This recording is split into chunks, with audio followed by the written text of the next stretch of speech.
So for us at Ducati, this is a big moment. This is releasing the Monster. This is releasing the 916. We really look at this bike as a big part of our future, and so very glad y'all came to see it, and thank you very much. So I'm going to go over a few things about the Multistrada 1200, but the basic concept that was given to the engineers and project managers was that we need a bike that delivers super bike performance, but adapts to the needs and differing environments for the riders and the type of riders that we have. So our riders that do expect superbike performance do want to run down a dirt road and do spend lots of time in city environments. And now they're reaching a point in their life where they're able to go traveling and want to take that superbike experience on the road.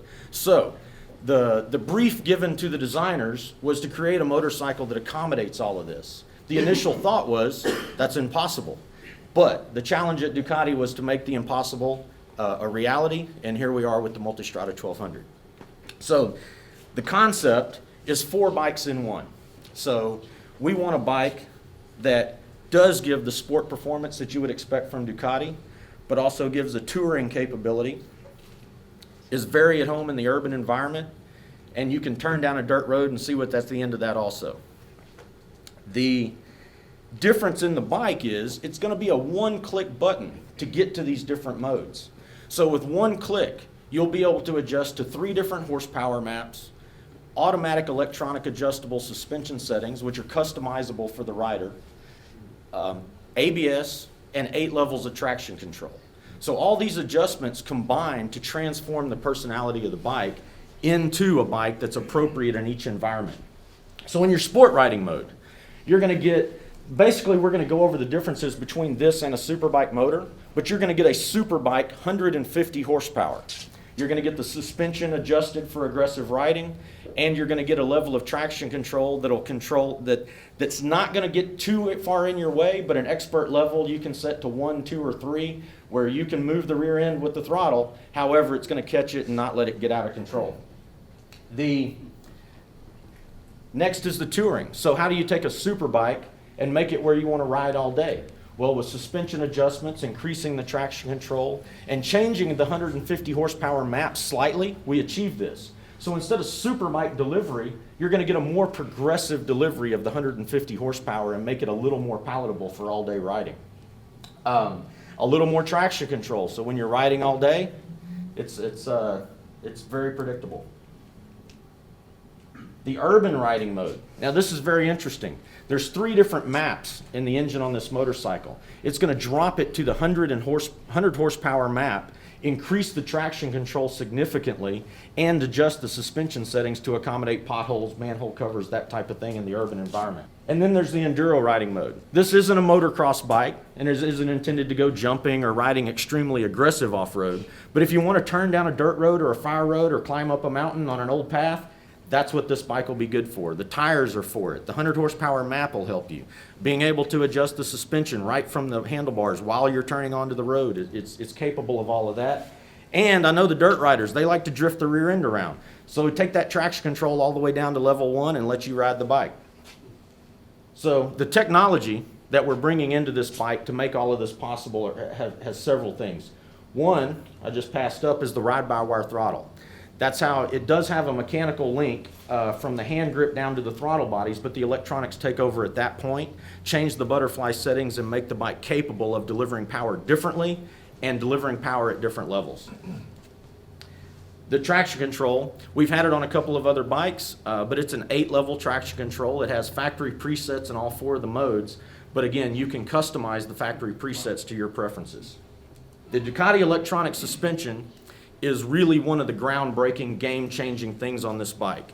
An Öhlins top-of-the-line level suspension with electronic servos that are integrated into the handlebar controls, so you don't have to adjust the suspension with tools. The front suspension is adjustable from the dash with compression and rebound damping, and the rear has compression, rebound dampening, and spring preload. The anti-lock braking system, everybody's familiar with it. You can turn it off if you don't want it in the dirt or if you don't want it in one of the environments, but it is available. The hands-free ignition is a neat thing. So key in your pocket, you mount the motorcycle, turn the kill switch to on, and the bike activates, and there you go. Some neat things about it are the redundancy we built in. If you lose the key, it does have a system where you can press a button, activate the electronics, enter a PIN code so you can still start your motorcycle if you reach a destination and lose your key.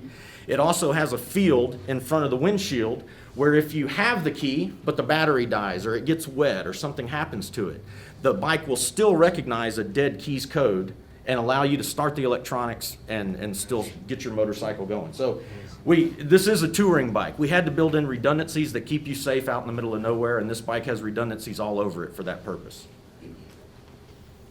The 3 engine maps we already discussed briefly, but to reiterate, basically it's 150 horsepower superbike aggressive instant on map, 150 horsepower progressive map, which would make it a little nicer for all day, and then the 200 horsepower maps. Well, the 100 horsepower map for the 2 other modes.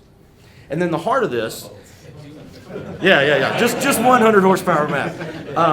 So the heart of this motorcycle is the water-cooled 4-valve 1198 motor, but it's an 11-degree overlap motor, not a 41. So it's not the exact superbike motor, and we did that for durability.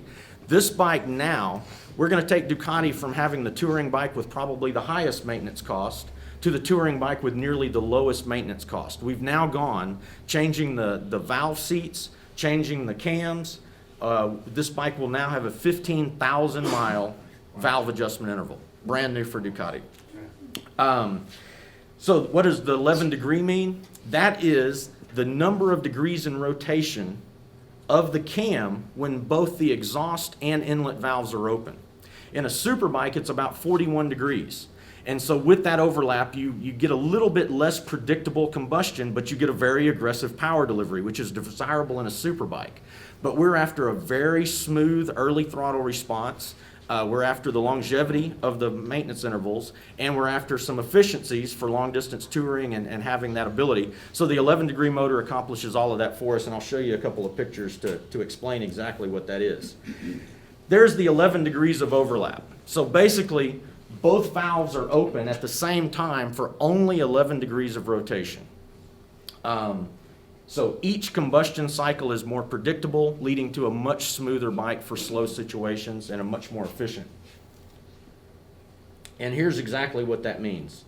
The superbike with 41 degrees, you can see in the chart the amount of time that both valves are open compared to the new Multistrada 11-degree motor.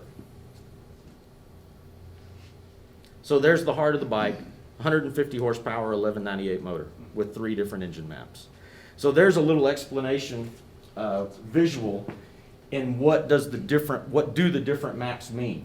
So you can see in the blue line how much faster and harder it comes on as opposed to a touring type map. And the 100 horsepower is also a progressive delivery like the red 150 horsepower map. This is a comparison of the horsepower of the 1198 versus the 1200. So you can see it comes on a little differently, quite a bit lower and quite a bit smoother. The other thing to point out is we've changed the transmission in this bike to make it appropriate for the touring mode. Top speed on an 1198 comes at the top of 6th gear, just like you'd want on a racetrack. Accelerate until you're done. On the Multistrada, the top speed comes in 5th gear, so 6th gear is a true overdrive. When I take the cover off of this motorcycle and all y'all sit on it, I want you to pull the clutch lever and feel that it's a very new thing for Ducati. You can instantly see it's only a 3-spring clutch instead of a 6-spring clutch. And you can definitely feel that in the lever. For all-day use, this is going to be great. But how do you put 150 horsepower to the ground with only 3 springs pressing the plates together is the question. And what the engineers did, they're calling it a servo action in translation. But what that means is under the load of the motor, the clutch is using ramps to press the plates harder together, just like the reverse of that in a slipper clutch. But this is a slipper clutch also. So under load of the motor, the plates are pushed together with a servo action. Under deceleration, it's a slipper clutch to avoid tire hopping.